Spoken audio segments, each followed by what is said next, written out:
Hi, எல்லாருக்கும் வணக்கம்.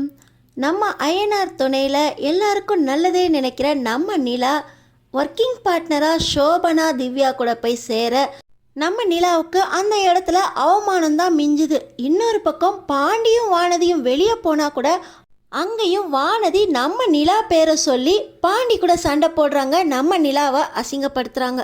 அப்படி என்னதான் நடந்துச்சு தெரிஞ்சுக்கிறதுக்கு முன்னாடி இந்த வீடியோக்கு ஒரு லைக் போட்டுக்கோங்க. ஸோ பார்த்தீங்கன்னா நம்ம பாண்டியும் நிலா சொன்னதை யோசிச்சு பார்க்குறாரு. என்னதான் வானதி கூட ஒரு நாள் ஃபுல்லாக நம்ம ஸ்பெண்ட் பண்ணால் கூட ஷெட்டிலே இருந்து பேசுகிறதெல்லாம் அவங்க கூட ஸ்பெண்ட் பண்ணுறதுக்கு ஒத்து வராது.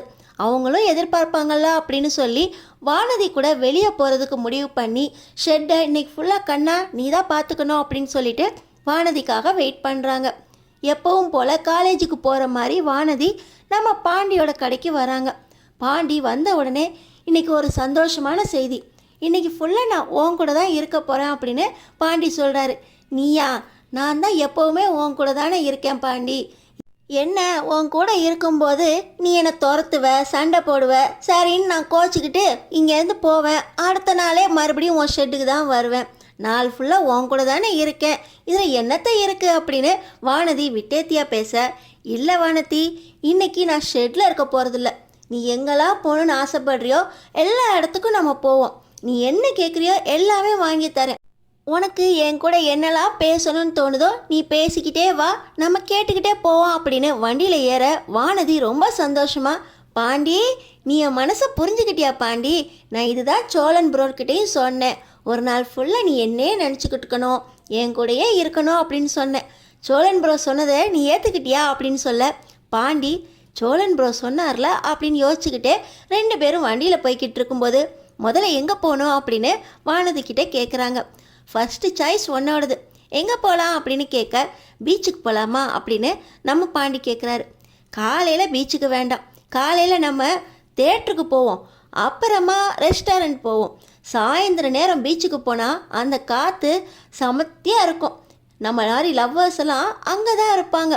நான் சொல்கிற மாதிரி போகலாமா அப்படின்னு வானதி கேட்க, நான் அதுதான் ஃபஸ்ட்டு ஒன்ட்டையே கேட்டேன் அப்படின்னு சொல்ல, இல்லை இல்லை நீ எதுவும் பேசாத, சண்டை போடாத, இப்படியே போகலாம், ஃபஸ்ட்டு தேட்டருக்கு போவோம் அப்படின்னு சொல்லி நல்ல ஒரு பெரிய தேட்டராக பார்த்து ரெண்டு பேரும் உள்ளே போகிறாங்க.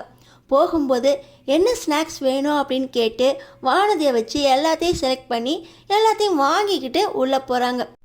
தேட்டரில் உட்கார்ந்தாலும் வானதி தின்னுக்கிட்டே பாண்டி கூட பேசிக்கிட்டே இருக்காங்க. ஆனால் பாண்டி படம் பார்க்குறதுக்கு தானே தேட்டருக்கு வந்த, என்ன நீ என் கூடயே பேசிக்கிட்டு இருக்க, ஏன் மூஞ்சே பார்த்துக்கிட்டு இருக்க, படம் பாரு அப்படின்னு சொல்ல, பாண்டி நான் உன் கூட ஸ்பெண்ட் பண்ணணும்னு வந்திருக்கேன், நீ எதுவும் சொல்ல வேண்டாம், நான் பேசுகிறதுக்கு பதில் மட்டும் சொல்லு, நான் கேளு, நான் பேசிக்கிட்டே இருக்கேன் அப்படின்னு சொல்ல, சரி நீ பேசு நான் கேட்குறேன் அப்படின்னு பாண்டியும் வானதி பேச பேச தலையாட்டிக்கிட்டு கேட்டதுக்கு எதையாவது பதிலை சொல்லிக்கிட்டு இருக்காரு.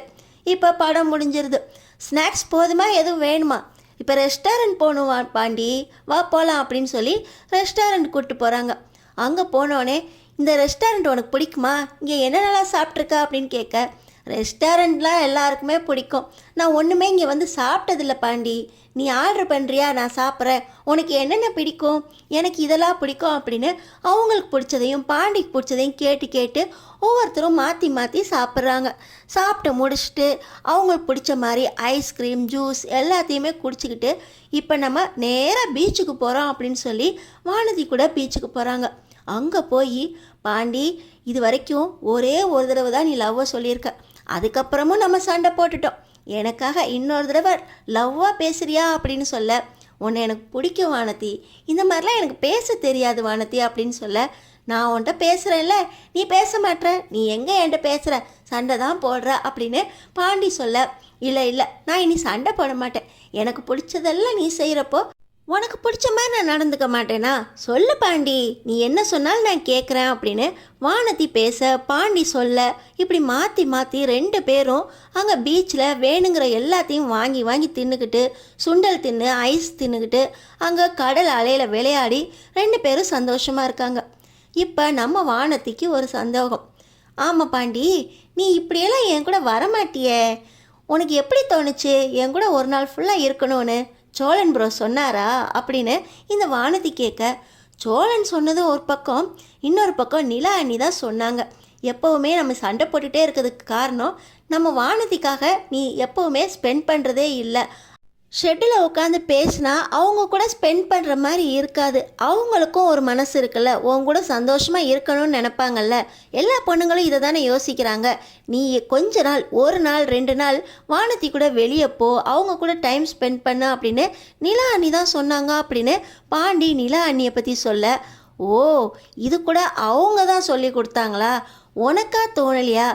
ஏன் பாண்டி இப்படி இருக்க? நான் தான் சொல்கிறேனே, இந்த வீட்டில் அவங்க வச்சு தான் சட்டமாக இருக்குது. அவங்க சொன்ன வீடே தலைகீழாக இருக்கீங்க. அவங்க சொன்னாங்கங்கிறதுக்காக என்னை இப்படி வெளியே வேற கூட்டு வந்திருக்க. உனக்கு இதெல்லாம் கூட எனக்காக செய்யணும்னு தோணலையா? எப்போ தான் பாண்டி நம்ம லவ்வை நீ புரிஞ்சுக்க போகிற? எனக்காக நீ எப்போ தான் வாழ போகிற? அவங்க சொன்னாங்கங்கிறக்காக என்னை வெளியே கூட்டு வந்தேன்னு சொல்கிறிய, உனக்கு அசிங்கமாக இல்லை? நான் போகிறேன் பாண்டி அப்படின்னு சொல்லி வானதி கோச்சிக்கிட்டு அப்படியே அந்த ஈர ட்ரெஸ்ஸோட ஆட்டோ ஏறி வீட்டுக்கு கிளம்பி போயிடுறாங்க. ஏய் வானதி நில்லு, ஏய் வானதி நான் சொல்கிறது கேளு அப்படின்னு பின்னாடியே வண்டி எடுக்கிறதுக்காக நம்ம பாண்டி கிளம்பி போய் ஆட்டோவை ஃபாலோ பண்ணால் கூட அந்த வானதி எதையுமே கேட்குற மாதிரி இல்லை. அவங்க பாட்டு வீட்டுக்கு போயிடுறாங்க. இன்னொரு பக்கம் பார்த்திங்கன்னா நம்ம நிலா ஒர்க்கிங் பார்ட்னராக இருக்கிறதுக்காக அந்த கம்பெனியில் ஜாயின் பண்ணுறதுக்காக திவ்யாவையும் சோபனாவையும் பார்க்குறதுக்காக போகிறாங்க. அங்கே போனால் சோபனா, உங்களுக்காக தான் காத்துக்கிட்டு இருக்கோம், மொதல் நாளே இப்படி லேட் பண்ணுறீங்களே, போய் நம்ம கம்பெனி எப்படி இருக்குது, அங்கே இன்டீரியர் டிசைன் என்னென்ன பண்ணணும், இந்த வேலையெல்லாம் இழுத்து போட்டு பார்க்க வேண்டாமா, நீங்கள் தானே ஒர்க்கிங் பார்ட்னர் அப்படின்னு சொல்லி நம்ம நிலாவை கேட்க, அதுக்கு தான் வந்திருக்கேன், திவ்யா இன்றைக்கி தான் சொன்னாங்க, நான் வந்துட்டேன்ல அப்படின்னு சொல்லி நம்ம நிலா சொல்ல, சரி வாங்க உங்களுக்கு தான் வேலை நிறையா இருக்கா அப்படின்னு சொல்லி இந்த சோபனா அவங்க காரில் திவ்யா நிலா 3 பேருமே போகிறாங்க. ஒரு 2-3 இடம் பார்த்து வச்சுருக்கேன், எந்த இடம் செட் ஆகுதோ அந்த இடத்துக்கெல்லாம் இன்டீரியர் டிசைன்ஸ் நீங்கள் தான் பண்ணணும் அப்படின்னு சொல்லி நம்ம நிலா கிட்ட சொல்லிக்கிட்டே அந்த இடத்துக்கும் போகிறாங்க. போன இடம் ரொம்ப பெருசாகவே மெயின் இடத்துல இருக்கா அப்படின்னு நம்ம நிலா அவங்களோட கருத்தை சொல்ல, இந்த கருத்தெல்லாம் நீங்கள் சொல்ல வேண்டியதில்லை, நான் சொல்கிற வேலையை நீங்கள் செஞ்சால் போதும், கொஞ்ச நாள் நீங்கள் வேலை செய்கிறதுக்கு ஏற்றாப்புல நான் காசு கொடுத்துட்றேன், அதுக்கப்புறம் நீங்கள் காசு கொடுத்ததுக்கப்புறம் பார்ட்னர் ஆகிக்கலாம் அப்படின்னு இந்த சோபனா நம்ம நிலாவை வேலைக்காரங்க மாதிரி நடத்த நம்ம நிலா சரி அப்படின்னு சொல்லி அமைதியாடுறாங்க. இங்கே நடக்கிறத திவ்யா பார்த்துக்கிட்டு தான் இருக்காங்க. ஆனால் ஒரு வார்த்தை கூட பேசலை. இந்த இடமே ஓகேவாக இருக்குது, மெயின் இடத்துல இருக்குது, நம்ம போட்ட காசுக்கும் இந்த இடத்துல நல்லா டிசைன் பண்ணி நம்ம இடத்துக்கு ஏற்றாப்புல ஆரம்பித்தோம்னா கஸ்டமர்ஸ் நிறைய பேர் வருவாங்க, நம்மளுக்கு நல்ல லாபமும் கிடைக்கும். அதனால் நீலா இந்த இடத்துல இன்டீரியர் டிசைன் நீங்கள் தான் பண்ணணும். Workers room, manager room, conversation hall, reception அப்படின்னு ஒவ்வொரு இடமும் கரெக்டாக பார்த்து இன்டீரியர் டிசைன் பண்ண தெரியும் தானே, உங்களுக்கு எக்ஸ்பீரியன்ஸ் இருக்குன்னு திவ்யா சொன்னாங்க, அதனால தான் உங்களை சேர்த்துக்கிட்டேன் அப்படின்னு சொல்லி இந்த சோபனா வேலை மேலே வேலையாக நம்ம நிலா கிட்டேயே எல்லா வேலையும் சொல்ல, கூட வந்திருக்கிற திவ்யாவும் நம்மளும் கொஞ்சம் வேலையை பிரிச்சுக்கலாமே, அப்போ தானே சீக்கிரமாக வேலையை முடிக்க முடியும் அப்படின்னு சொல்ல, ஆனால் சோபனா இல்லை இவங்க சும்மா தானே இருக்காங்க, காசும் போடலை தானே, இவங்களே இந்த டிசைன்லாம் பார்க்கட்டும், பாருங்க நிலா எனக்கு 2 நாளில் டிசைன்ஸ் வேணும், அப்போ தான் டக்குன்னு வேலையை முடிக்க முடியும், ஆரம்பிச்சிருவீங்கல்ல, செஞ்சிருவீங்க தானே அப்படின்னு கேட்க, அதெல்லாம் சொன்ன டைமில் கரெக்டாக செஞ்சிருவேன் சோபனா அப்படின்னு நம்ம நிலா சொல்ல, don't call me Shobana, call me madam அப்படின்னு இந்த சோபனா ஒரு அதட்டி ஒத்த விரலை தூக்கி எச்சரிக்கை காட்ட திவ்யாவுக்கே கோவம் வந்துடுது. ஆனால் நம்ம நிலா வேலை செய்கிறதுல இதெல்லாம் சகஜம் அப்படின்னு பொறுத்து போய் நான் வேலையை ஆரம்பிச்சிட்றேன் மேடம் அப்படின்னு சொல்லிட்டு இவங்க வர, திவ்யா என்னை மன்னிச்சிரு, இவ கொஞ்சம் இப்படி நடந்துக்குவான் ஆள் தான், ஆனால் உங்ககிட்டே இப்படி நடந்துக்குவான்னு எனக்கு தெரியாது, நான் சொல்லி பார்க்குறேன் அப்படின்னு சொல்ல, இல்லை பார்த்துக்கலாம் அப்படின்னு சொல்லி நம்ம நிலா இந்த வேலையை செய்கிறேன்னு சொல்லி ஒத்துக்கிறாங்க. ஆனாலும் நம்ம நிலாவுக்கு இந்த சோபனா கிட்ட மரியாதையே இல்லை அப்படிங்கிறது தெரியுது. ஆனாலும் இன்வெஸ்ட்மெண்ட் இல்லாமல் இங்கே வேலை கிடச்சிருச்சு அப்படிங்கிறத பொறுத்துக்கிறதுக்காக நம்ம நிலா இந்த வேலையை ஒத்துக்கிட்டாங்க. இன்னொரு பக்கம் நிலா பேச்சை கேட்டுக்கிட்டு நீ ஆடுறியா அப்படின்னு பாண்டிக்கிட்ட கோச்சிட்டு போகிற வானதி நம்ம நிலா மேலே ரொம்ப கோபமாக இருக்கிறாங்களே, நம்ம நிலா எப்படி இந்த வானதியை சமாதானப்படுத்த போகிறாங்க? சோபனா கிட்டேருந்து நம்ம நிலா விலகுவாங்களா, இல்லை அவங்கக்கிட்டேயே ஒர்க்கிங் பார்ட்னராக இருந்து அசிங்கப்பட போகிறாங்களா? அடுத்தடுத்து என்ன நடக்க போகுதுன்னு தெரிஞ்சுக்கிறதுக்கு நம்ம சேனலை சப்ஸ்கிரைப் பண்ணி தொடர்ந்து பாருங்கள்.